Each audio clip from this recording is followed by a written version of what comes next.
How's going on, people? Welcome back to my channel. Manchester United have just beat Southampton 3-1. I don't know how we got the result, but look, I'm going to give you guys 5 things that I've learned from that game.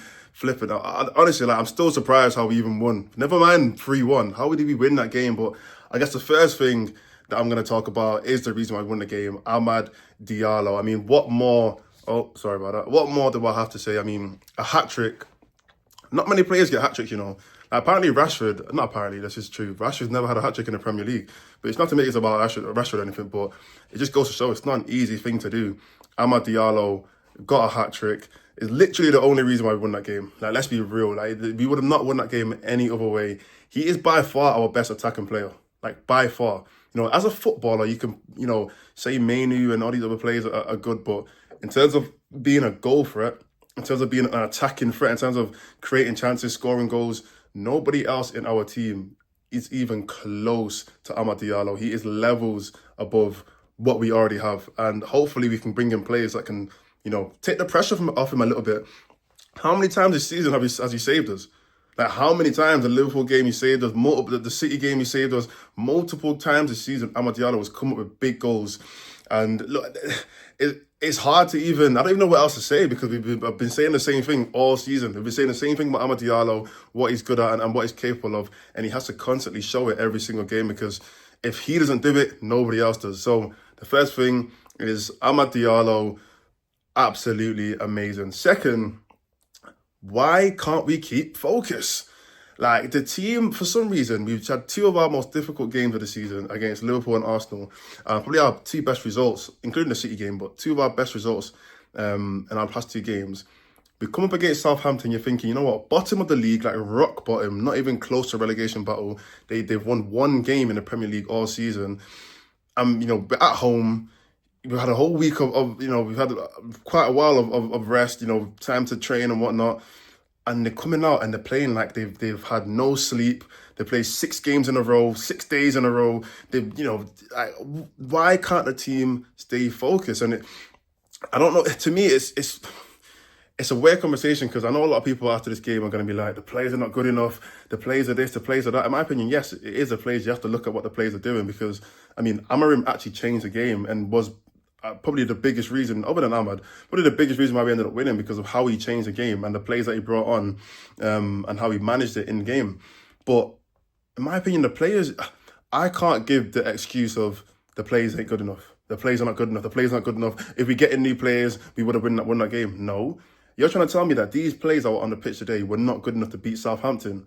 What, World Cup winner Martinez, Champions League finalist Onana, who else is in that team? We've had, how many international players are in that team? Bruno Fernandes, Eriksen's in the team, De Ligt won the league in multiple different countries. Euro probably had a bit of a stinker today. He got ripped a few times, but he was the best defender in was it League One that he came from? League One or Serie? I don't know. From League One last season, and he's coming to the Premier League, and you're trying to tell me that he's not good enough to play against Southampton?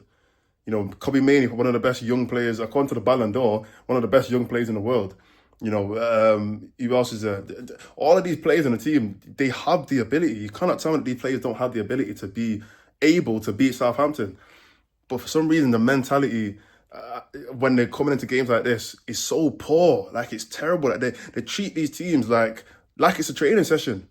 There's a reason why City and Liverpool, and when these teams have been at their best, they've washed these teams. I remember City used to win 7-0 all the time. They used to win 5-0 all the time. That's why they scored 100 goals multiple seasons. Because when they come up against these smaller teams, these teams that are clearly not as good as them, they do not take them easy. They don't take these games lightly, and they absolutely wash them. They destroy them, because they're not here to play games. They're here to score goals. They're here to win games. Whereas with United, it kind of feels like they come up against these teams and they just think, I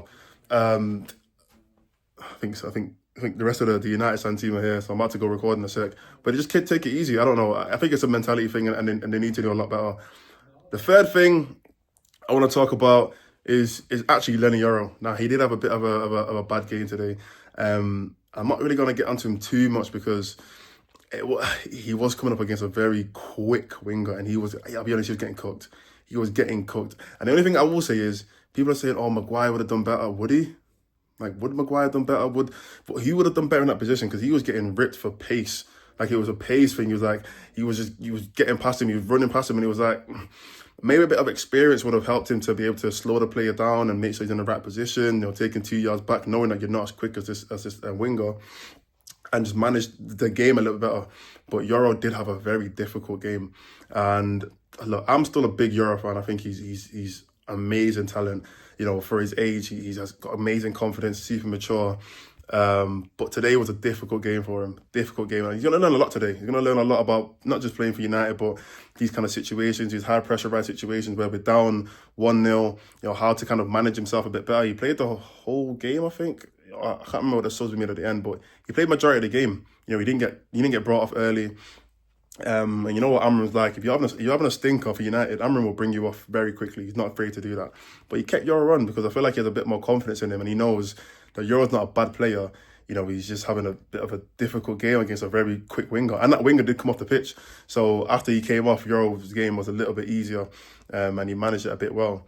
But yeah, Euro had a very difficult game. I don't think it's like alarm bells, like, oh, he's not ready, he's not good enough. I don't think it's anything like that. It's just one of those ones where sometimes you just meet your match. You know, you meet your match, and I feel like, yeah, I think it's something that you can learn from going forward. Now, the fourth thing that I want to talk about is, where are United going to finish in the table? Because we need to pick up points. Yeah, in these kind of games, we have to, I mean, we picked up the 3 points today, but we cannot keep going on these games and dropping, you know, vital points. You know, we're playing Brighton next week.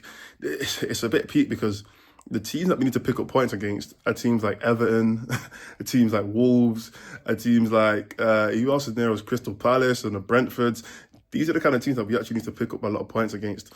And today could have been a really harsh result because if we lost today, I think it would have been maybe 6 points behind Everton, 6 points ahead of Everton, and they had a game in hand. That's horrible. That is horrible. I mean, we're actually lucky. I'm watching the Ipswich game thinking, please, Ipswich drop points, because if Ipswich pick up points, all of a sudden they're getting close to us, and we were losing at the time. We need to start picking up points in the table. And I understand, yeah, this season's a bit of a write-off. We're not going to get top 4. We're not going to get top 6. But like, for our own sanity as United fans, United need to pick up points, and it was very, very lucky that we won today. Last point I'm going to make is about Xerxes. He actually had a very good cameo today, in my opinion. A little bit better than Højlund when he came on. And, you know, one of the points that I was making earlier on one of the United Stand shows, the Builder show, is that I feel like Xerxes, he has good cameos because he comes on as a sub. Today, he came on as a sub again, but a lot earlier. He came on around the 50th minute. And I think he was actually the guy who linked up the play to AMAD's first goal.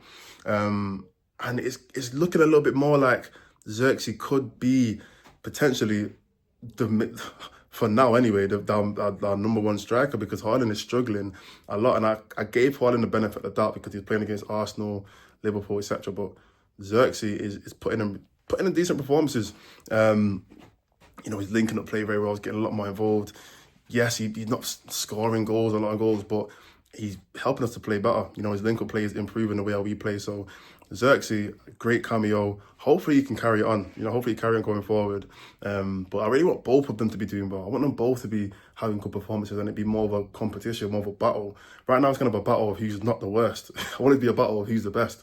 But yeah, Xerxes, very, very good game in my opinion. But that's the end of this video. I just had to give you a quick match reaction after the game. I'm currently live on the United Stand on the fan forum, so go and check that out. But yeah, I'm going to see you on the next video.